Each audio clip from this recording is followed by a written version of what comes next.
Assalamualaikum warahmatullahi wabarakatuh. Halo adik-adik, gimana kabarnya? Sehat selalu kan?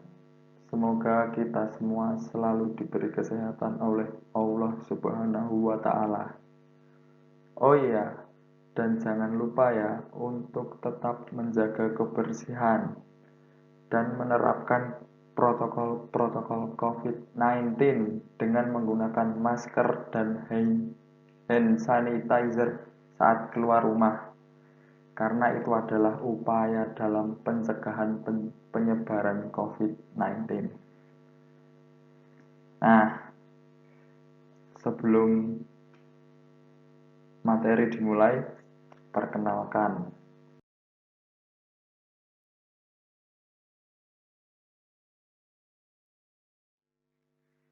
Nah, nama saya adalah Irfan Hanif Rizky Darmawan.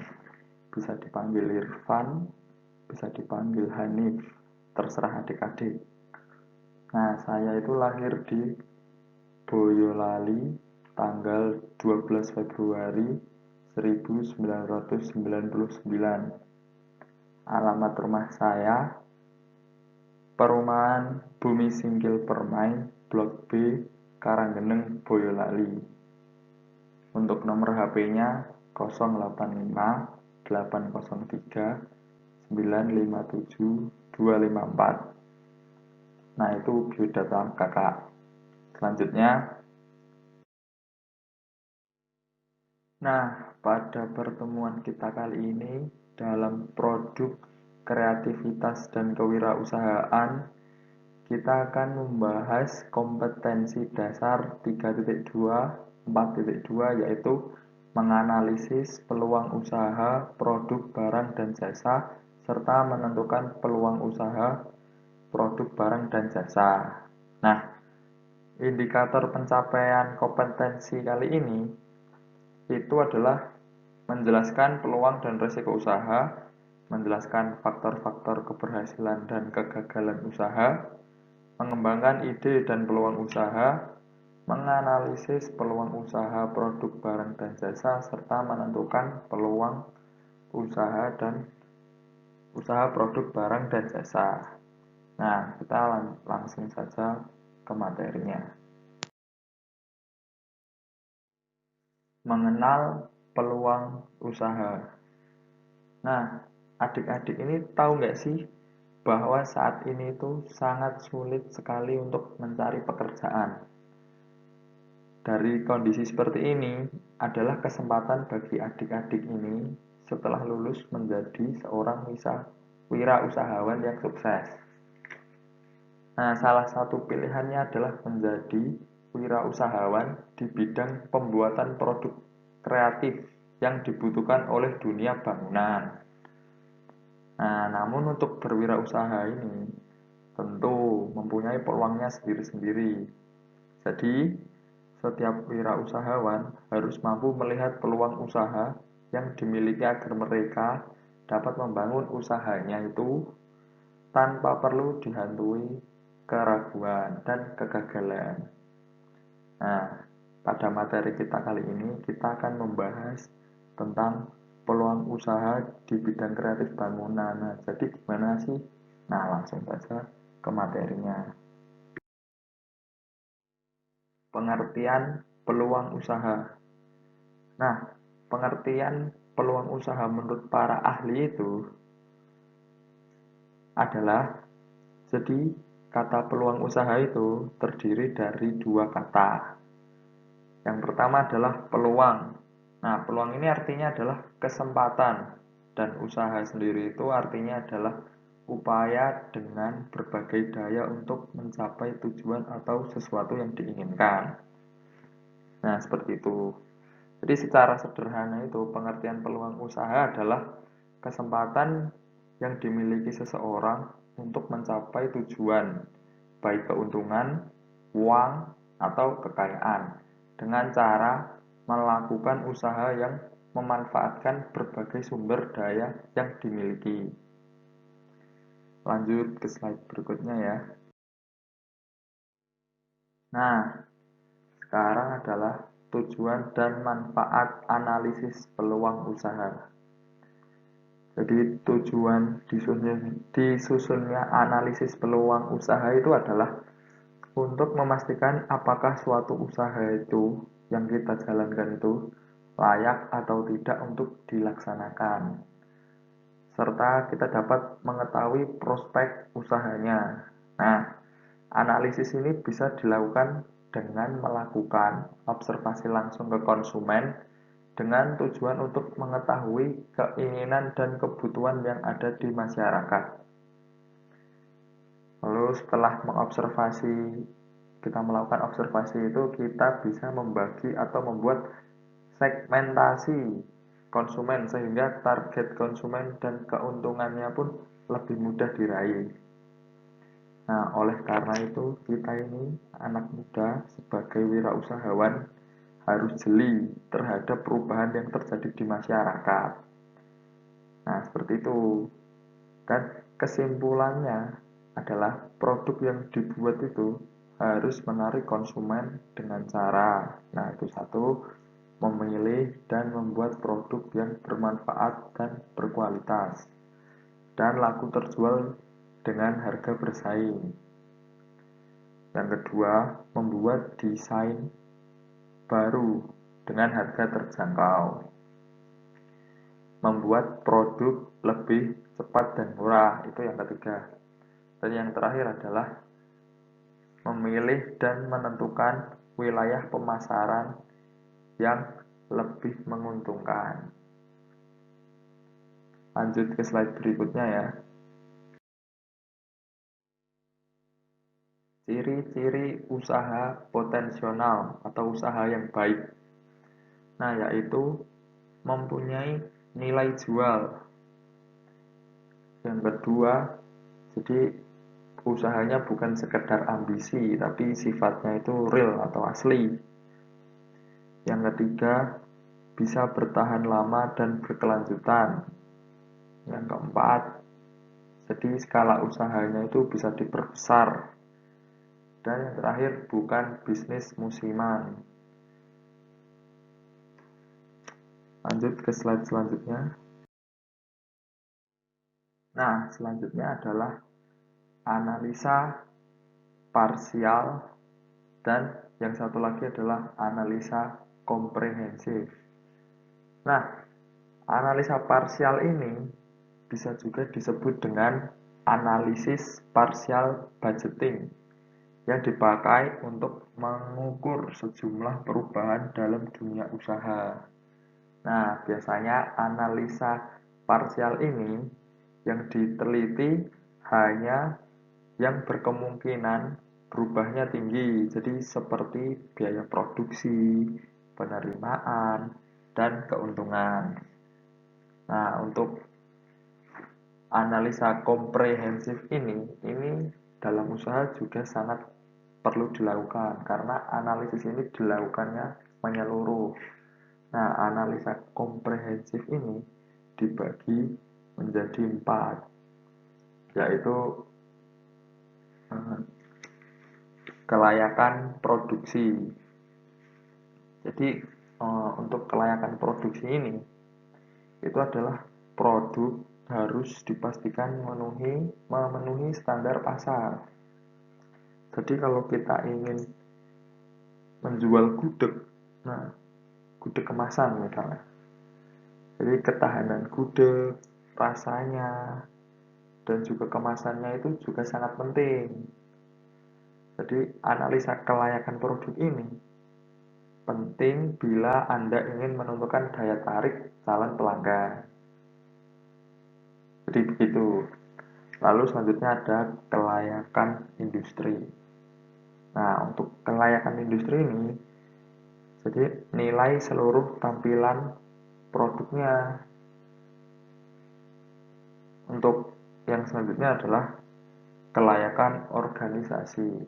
Jadi dalam hal ini itu adik-adik ini harus memikirkan hal-hal seperti keahlian manajemen, kompetensi organisasi, harus mulai dari karyawan, hingga manajer, dan apakah adik-adik ini mempunyai sumber manusia yang cukup atau karyawan-karyawan yang cukup untuk membantu usaha adik-adik semua ini. Nah, lalu yang ketiga adalah keuangannya. Nah, untuk menentukan peluang usaha yang pas, analisa keuangan itu juga sangat perlu. Jadi, seberapa banyak uang yang kita butuhkan, di kinerja keuangan itu seperti apa. Lalu yang terakhir adalah apakah bisnis ini dapat memungkinkan keuntungan yang sangat besar atau tidak. Nah, jadi seperti itu. Lanjut ke slide selanjutnya ya. Ya, peluang usaha. Jadi setiap hal yang dapat kita maknai itu sebenarnya adalah bisa disebut dengan peluang usaha. Nah, namun tidak semua peluang usaha itu baik bagi kita. Jadi cara membedakannya pun ada. Nah, ini itu adalah ciri-ciri peluang usaha yang baik. Nah, jadi satu, peluang usaha yang baik itu adalah peluang yang original atau tidak meniru, jadi original dari kita sendiri. Jadi peluang original itu merupakan peluang yang berasal dari pemikiran dan perhitungan kita sendiri. Jadi bukan hasil nekat akibat meniru orang lain atau meniru usaha orang lain atau orang teman kita gitu. Jadi contohnya itu kita ingin mendirikan usaha produk kreatif bangunan, yaitu membuat bata. Nah, tapi hanya karena kita ingin sukses seperti orang lain yang berkecimpung di dunia bisnis bangunan yang sama, bata ringan. Nah, namun karena perbedaan keahlian, kita tidak mampu menghitung tingkat resiko usaha. Jadi kita hanya ikut-ikutan doang, dan itu malah tidak baik untuk kita sebenarnya. Lalu ciri-ciri peluang usaha yang baik yang kedua adalah peluang usaha itu harus dapat mengantisipasi perubahan persaingan dan kebutuhan pasar di masa yang akan datang. Jadi setiap peluang yang harus kita miliki itu ketahanan akan perubahan zaman dan bisa mengikuti tren gitu. Jadi contohnya pada saat ini trennya yang ada di dalam dunia bangunan adalah pemakaian ukiran batu alam. Jadi biasanya kan pada rumah-rumah pada pakai ukiran batu alam itu. Nah, untuk itu sebagai wirausaha yang bergelut dalam bidang produk kreatif bangunan, kita itu harus siap dalam menganalisis tingkat kebutuhan pasar dan persyaratan baik itu maupun baik teknis atau maupun non teknis. Nah, dalam dunia bangunan tersebut. Yang ketiga adalah jadi peluang usaha ini benar-benar sesuai dengan keinginan kita. Jadi kita itu pengennya apa? Jadi usaha yang sesuai dengan keinginan kita itu biasanya kita akan melakukannya dengan senang hati dan tanpa paksaan. Nah, beda kalau kita usaha tapi tidak sesuai dengan hati nurani kita. Jadi biasanya kita itu malah kebanyakan mengeluh atau bekerja setengah hati. Nah, yang selanjutnya adalah tingkat visibilitas atau bisa disebut kelayakan usahanya itu jadi benar-benar teruji. Nah, jadi usaha yang dilakukan benar-benar itu bisa menawarkan keuntungan sesuai dengan kebutuhan pasar dan sudah teruji aspek ketahanannya. Nah, jadi pengetahuan mengenai usaha yang akan kita geluti itu nanti harusnya kita asah dan harus luas itu. Selanjutnya adalah keyakinan untuk mewujudkannya. Jadi kita itu harus punya keyakinan yang kuat untuk mewujudkan usaha kita ini. Jadi setiap usaha itu harus dilandasi dengan keyakinan yang kuat. karena masa depan akan selalu berubah-ubah, jadi kayak nggak menentu. Jadi contohnya mungkin zaman ini pasar masih membutuhkan produk kreatif bangunan berupa lobster atau angin-angin dari kayu.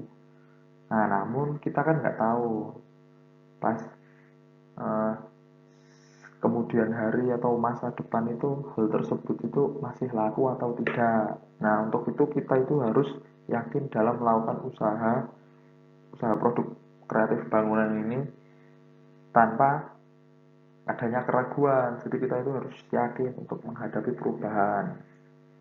Nah, yang terakhir adalah rasa senang dalam mewujudkan usaha kita ini. Harus dilandasi dengan rasa senang juga. Nah, lanjut ke slide selanjutnya ya. Nah, selanjutnya ini adalah jadi dengan tersedianya informasi intern dan ekstern, maka wirausahawan itu dapat mengetahui di mana ada peluang. Yang kedua, kita dapat mengetahui apa saja yang akan mengancam dunia nanti. Lalu ada kekuatan yang mendukung usaha dan ada kelemahan yang membatasi atau menghambat kemampuan. Seperti itu. Lanjut ya. Resiko usaha. Nah, adik-adik di sini tuh tahu nggak sih resiko usaha itu apa?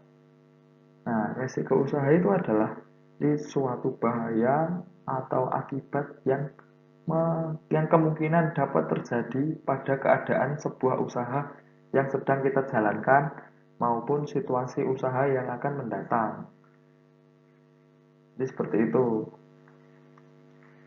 Dan kunci untuk mengetahui seberapa besar resiko usaha yang akan kita hadapi nantinya adalah jadi bagaimana kita mencari dan mendapatkan informasi tentang usaha kita ini. Jadi supaya kita bisa menghindari resiko-resiko tersebut. Nah, resiko usaha sendiri ini dibagi menjadi 5. Yang pertama adalah resiko teknis atau kerugian ya. Jadi resiko teknis ini tuh biasanya terjadi karena wirausahawan atau si pemilik usaha ini tuh tidak mampu atau tidak dapat mengorganisir usahanya itu dalam mengambil keputusan resiko yang dapat terjadi berhubungan dengan hal seperti kayak biaya produksinya tinggi, terus resiko karena adanya permogokan karyawan itu kurang diperhatikan, lalu terjadi kebakaran atau keteledoran, lalu bisa juga terjadi karena penipuan. Nah, itu tuh sebenarnya bisa juga disebut dengan musibah ya. Nah, sebenarnya itu tapi ada cara untuk mengatasi resiko-resiko teknis ini. Jadi seperti kita itu seorang wirausahawan harus menambah keterampilan teknis. Jadi keterampilan yang berkaitan dengan proses produksi yang akan dihasilkan. Lalu kita seorang wirausahawan itu harus menambah kemampuan mengorganisasi.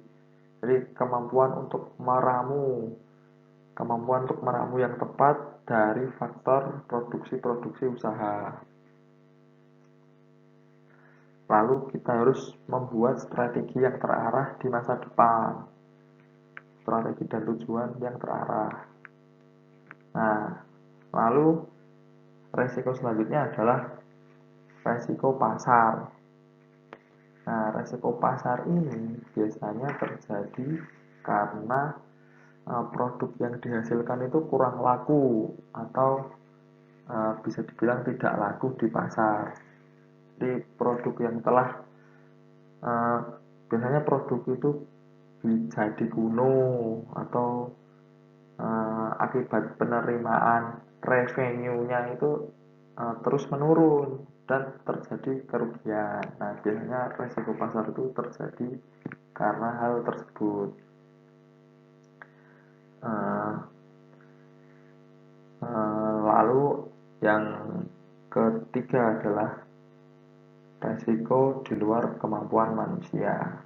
Nah, resiko ini tuh biasanya terjadi di luar kuasa manusia seperti bencana alam, gempa bumi, tanah longsor, tsunami, banjiran. Jadi resiko-resiko itu tuh di luar kemampuan manusia. Tapi karena kemungkinan terjadinya sangat kecil, resiko ini tuh biasanya dianggap tidak ada. Nah, untuk mengalihkan resiko ini biasanya dapat memanfaatkan jasa asuransi. Yang keempat adalah resiko real. Jadi resiko real ini adalah resiko yang terlihat atau bisa dihitung. Jadi resiko ini tuh bisa dihindari, bisa juga diantisipasi. Jadi berikut ini adalah cara untuk mengantisipasi resiko-resiko real. Jadi untuk mengantisipasinya itu adalah kita itu harus menambah wawasan dari usaha kita lah, yang jadi tetap pada pendirian juga itu sebenarnya bisa untuk mengantisipasi resiko real. Jadi untuk resiko real ini sendiri itu ada contoh-contohnya. Jadi contoh-contoh resiko real itu adalah biasanya kehilangan modal atau kehilangan kesempatan atau kehilangan mata pencaharian seperti itu. Jadi solusinya untuk mengantisipasinya adalah kita itu harus menambah wawasan soal usaha-usaha kita ini agar bisa menghindari kehilangan modal, kehilangan kesempatan, kehilangan mata pencarian seperti itu. Nah, yang terakhir adalah resiko psikologis. Nah, resiko psikologis ini adalah resiko yang tidak terlihat, tapi tidak terhitung dan tetapi bisa diantisipasi ya. Tapi belum tentu juga bisa kita hindari. Jadi imbang. Nah, jadi resiko psikologis ini contohnya adalah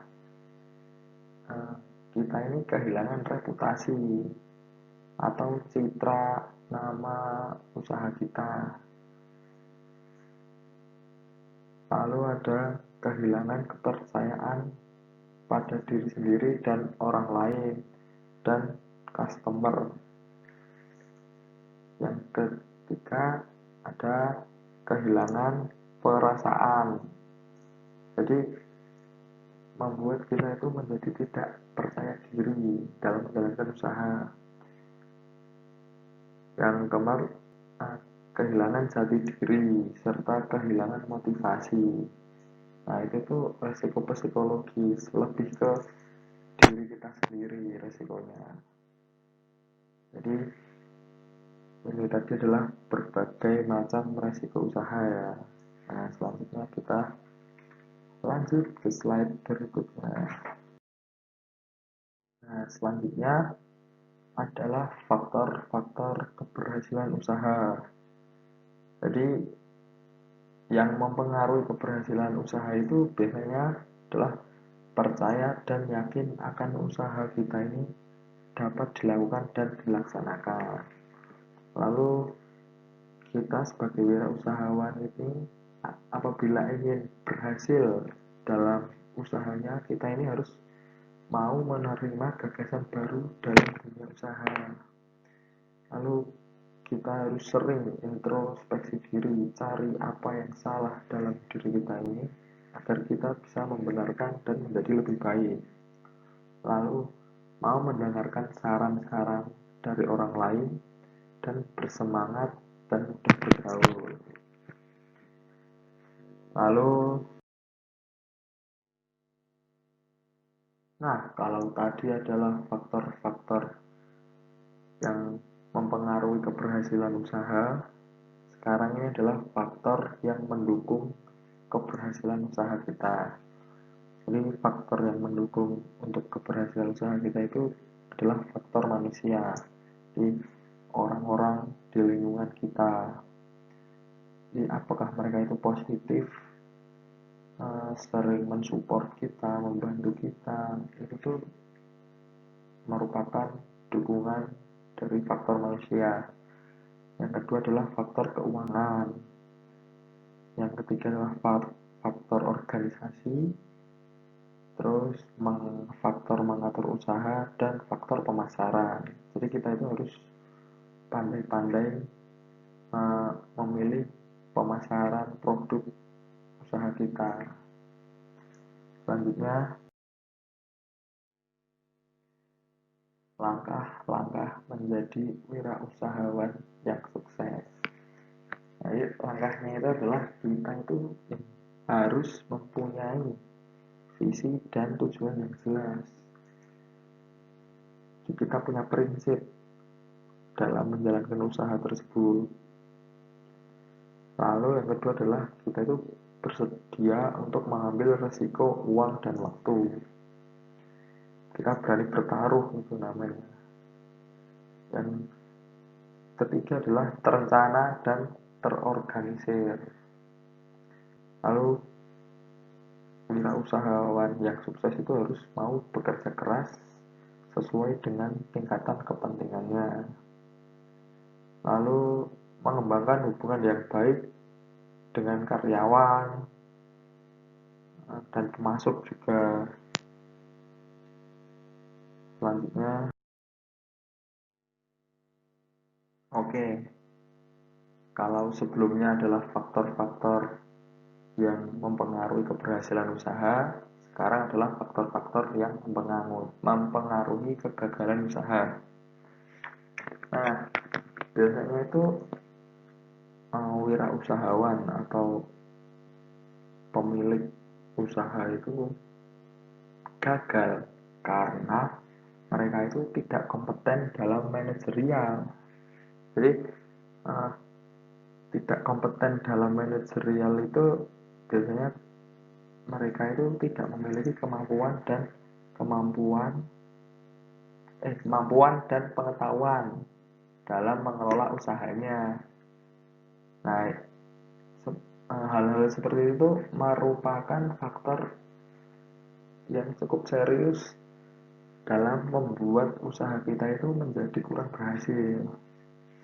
Nah, yang kedua adalah kurangnya pengalaman baik dalam bidang kemampuan teknik, kemampuan memvisualisasikan usaha, kemampuan dalam mengelola sumber daya manusia, maupun kemampuan mengintegrasikan operasi perusahaan. Nah, itu juga mempengaruhi kegagalan usaha. Lalu ada kurang dapat mengendalikan keuangan. Jadi agar usaha kita ini dapat berhasil, itu tuh dengan baik ya, agar perusahaan kita dapat berhasil dengan baik itu faktor yang paling utama adalah keuangannya. Jadi kita ini harus pandai-pandai mengatur keuangan dan memelihara kas untuk usaha kita. Jadi mengatur pengeluaran dan penerimaan itu secara cermat. Jadi, kekeliruan dalam memelihara aliran kas itu juga menghambat operasional usaha kita dan mengakibatkan usaha kita ini menjadi tidak lancar. Yang keempat adalah gagal dalam perencanaan. Jadi perencanaan itu merupakan titik awal dari suatu kegiatan, suatu usaha.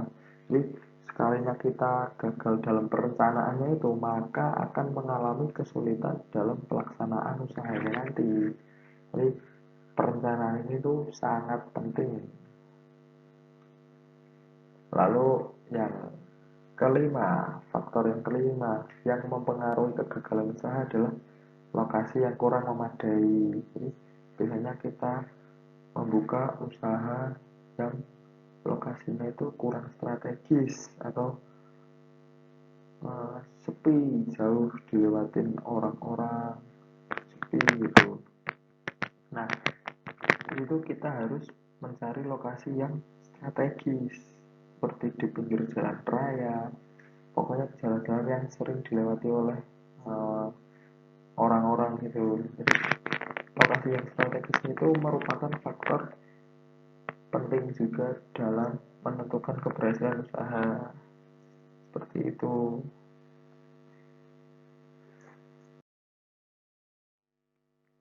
Nah, selanjutnya adalah faktor yang membuat seseorang atau wirausahawan itu mundur atau menyerah dari usahanya. Yang pertamanya itu pendapatan yang tidak menentu. Pendapatan tidak menentu itu seperti kayak biasanya pendapatannya tinggi, lalu besoknya penurunannya turun drastis. Nah, dia tidak siap mental untuk itu, atau pendapatannya yang tidak tetap, bisa dibilang seperti itu. Lalu kerugian akibat hilangnya modal investasi. Yang ketiga adalah perlu kerja keras dan waktu yang lama.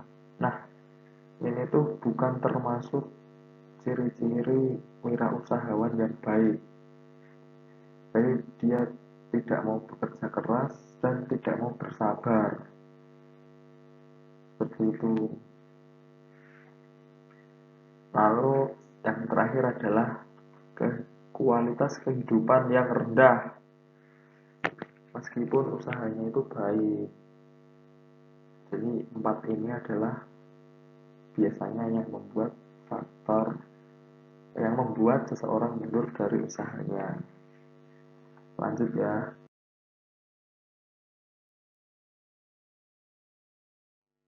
Nah, sekarang kita akan mempelajari SWOT atau analisis SWOT. Jadi, analisis SWOT ini adalah metode perencanaan strategis yang digunakan untuk mengevaluasi kekuatan, kelemahan, peluang, dan ancaman dalam suatu proyek atau suatu spekulasi bisnis. Jadi keempat faktor itu yang membentuk SWOT. Ya. Jadi proses SWOT ini melibatkan penentuan tujuan yang spesifik dari spekulasi bisnis atau proyek dan mengidentifikasi faktor internal dan eksternal yang mendukung dan yang tidak dalam mencapai tujuan tersebut. Nah, jadi itu analisis SWOT ini tuh bisa diterapkan dengan cara menganalisis dan memilah berbagai hal yang memengaruhi keempat faktornya itu tadi, ya, yang strength, weakness, opportunities, dan threat itu tadi. Jadi kemudian kita tuh menerapkan dalam gambar matriks SWOT, nah, di mana aplikasinya adalah bagaimana kekuatan mampu mengambil keuntungan dari peluang yang ada, dan bagaimana cara mengatasi kelemahan yang mencegah keuntungan dari peluang yang ada. Jadi selanjutnya itu bisa juga bagaimana kekuatan ini mampu menghadapi ancaman yang ada, dan yang terakhir adalah bagaimana cara mengatasi kelemahan yang mampu membuat ancaman menjadi nyata atau ancaman untuk usaha kita. Nah, analisis SWOT itu seperti itu. Lalu kita lanjut ke jadi analisis SWOT itu tadi itu digunakan untuk mengetahui 4 hal ini. Nah, yang pertama adalah strength. Jadi strength ini adalah kekuatan internal tentang apa yang akan mendukung usaha kita untuk mencapai sasaran. Lalu yang kedua adalah weakness. Jadi, weakness ini adalah kelemahan internal tentang apa yang membatasi atau menghambat usaha kita. Lalu ada opportunis, jadi yang peluang eksternal tentang apa saja yang menguntungkan dan sesuai dengan kemampuan kita dan usaha kita. Lalu adalah threat, adalah ancaman apa saja yang terjadi saat memulai usaha, bisa munculnya pesaing. Jadi seorang wirausahawan itu setelah melakukan analisis SWOT ini tadi, jadi dia itu harus bisa memberikan kesimpulan tentang usaha atau produk tersebut ke depannya. Jadi seperti itu. Kita lanjut ke slide selanjutnya. Nah, jadi selain analisis SWOT, ada juga analisis 5W plus 1H. Jadi wirausahawan itu juga bisa menggunakan analisis ini.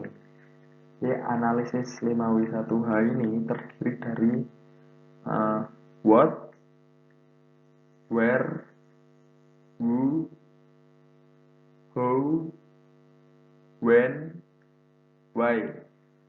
Nah, jadi what ini itu jadi what adalah jenis usaha yang akan diambil. Terus sedangkan why ini kenapa kita bisa memilih usaha tersebut. Itu. Lalu when kapan kita akan memulai usaha tersebut. Where, di mana lokasi kita akan dipilih, jadi di mana lokasi kita akan dipilih. Lalu who, siapa yang akan terlibat dalam usahanya nanti, dan how, jadi bagaimana proses produksinya. Seperti itu untuk analisis 5W plus 1H. Lalu kita lanjut ke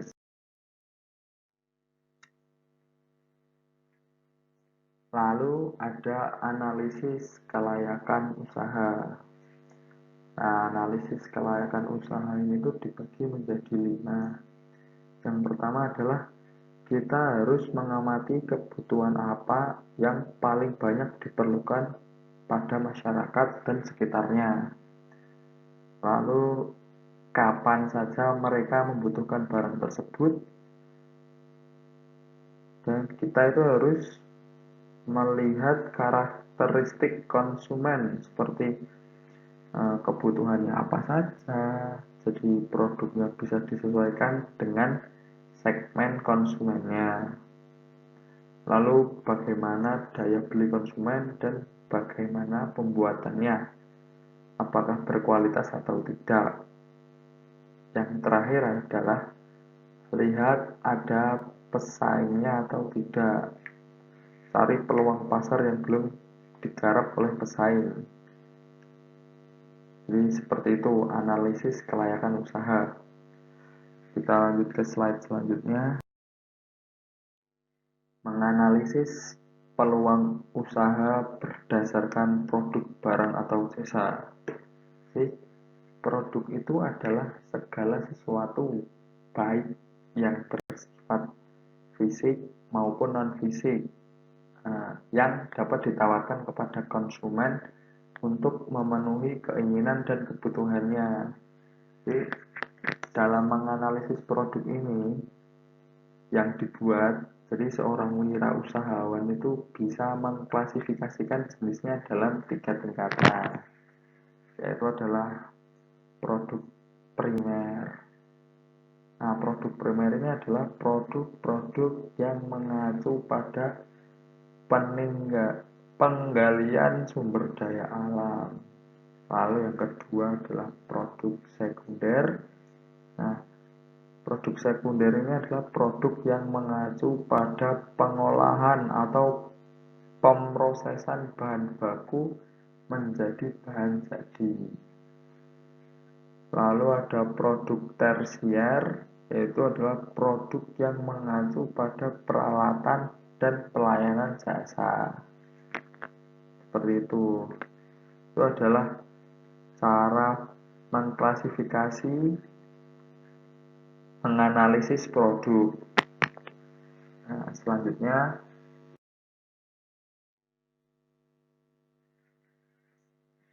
menganalisis bidang produk barang. Jadi produk yang berupa barang itu bisa dikelompokkan berdasarkan tingkatannya, karakteristiknya, dan sifatnya, serta tujuan pemakaiannya. Jadi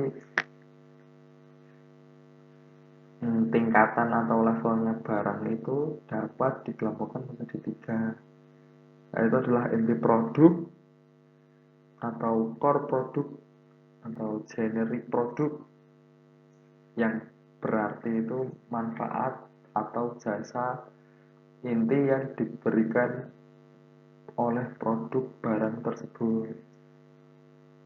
Lalu tingkatan selanjutnya adalah wujud produk, yaitu adalah karakteristik yang dimiliki produk yang berupa mutunya, jadi corak atau ciri khas dari produk tersebut, merek produk tersebut, dan kemasannya seperti apa. Lalu yang terakhir adalah produk tambahan yang disempurnakan, tingkatan terakhir, yaitu adalah menggambarkan kelengkapan atau penyempurnaan dari produk inti. Seperti itu. Selanjutnya,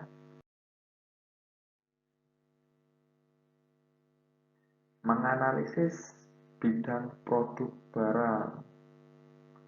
Ini sama ya, tapi ini berdasarkan karakteristik dan sifatnya. Itu dibagi menjadi 3 juga, yaitu adalah sifat yang pertama adalah barang bertahan lama. Jadi barang yang berwujud itu biasanya bisa bertahan lama dan dapat digunakan berkali-kali. Lalu karakteristik atau sifat selanjutnya adalah barang tidak bertahan lama. Nah, jadi barang berwujud itu barang yang tidak dapat bertahan lama ini itu biasanya berwujud makanan atau yang biasanya kita konsumsi, jadi satu atau beberapa kali pemakaian saja. Nah, sifat yang terakhir adalah jasa atau servis. Jadi jasa atau servis itu adalah kegiatan, manfaat atau kepuasan yang ditawarkan untuk dibeli. Nah, itu adalah jasa. Selanjutnya adalah menganalisis bidang produk barang tapi berdasarkan pemakaiannya. Nah, jadi untuk berdasarkan pemakaiannya ini tuh dibagi menjadi 2. Yang pertama adalah barang konsumsi, yang kedua adalah barang industri. Nah, untuk barang konsumsi ini adalah barang yang digunakan oleh konsumen akhir atau rumah tangga yang tidak untuk dikomersilkan. Yang kedua adalah barang industri. Jadi barang industri ini adalah barang-barang yang diproduksi untuk membuat barang lain atau menjalankan suatu organisasi dan bisnis. Jadi seperti itu untuk barang industri. Lanjut lagi ke slide. Menganalisis bidang produk jasa. Jasa adalah produk tidak nyata atau tidak dapat dilihat tetapi hanya dapat dirasakan ketika dikonsumsi, itu adalah jasa. Jadi hal-hal yang perlu diperhatikan dalam bidang usaha jasa yaitu memasang papan merek atau logo yang mencolok sehingga itu tuh menarik dan dapat dibaca dari kejauhan. Jadi tampilan luarnya harus mencolok, membuat orang-orang tuh wah jadi pengen membelinya atau mengkonsumsinya. Yang kedua, kita harus memasang lampu yang terang dan berwarna-warni. Nah, tujuannya juga supaya mencolok. Lalu menyebarkan pamflet tentang jasa yang ingin ditawarkan. Jadi supaya orang-orang itu banyak yang tahu dan mau menggunakan jasa kita. Lalu mengadakan demonstrasi cara pembuatan barang atau perbaikannya secara menarik. Seperti itu. Lalu memberi potongan harga atau harga khusus bagi pelanggan setia. Seperti itu. Yang terakhir adalah mempromosikan jasa kita. Jadi harus mempromosikan jasa kita agar supaya orang-orang itu tahu. Jadi itu adalah 6 hal-hal yang harus diperhatikan dalam bidang usaha jasa. Selanjutnya, nah ini. Jadi jasa itu merupakan produk yang tidak berwujud. Nah, karakteristik jasa itu seperti ini. Intangible, yaitu sifat jasa yang tidak bersifat fisik, jadi sehingga tidak dapat dilihat atau dirasakan sebelum dibeli. Itu intangible. Yang kedua adalah inseparable, yaitu sifat jasa yang tidak dapat dipisahkan antara proses produksi dan konsumsi, sehingga interaksi antara produsen dan konsumen ini sangat menentukan. Yang ketiga adalah variable, yaitu sifat jasa yang mempunyai berbagai variasi bentuk, kualitas, dan sejenisnya. Itu tergantung dari siapa, kapan, dan di mana produk tersebut dihasilkan. Yang terakhir, yang terakhir sebagai karakteristik jasa adalah perishable, yaitu sifat jasa yang mudah rusak atau hilang karena ketidakmampuannya untuk disimpan. Itu tadi adalah karakteristik jasa merupakan produk yang tidak berwujud. Lalu kita lanjut lagi.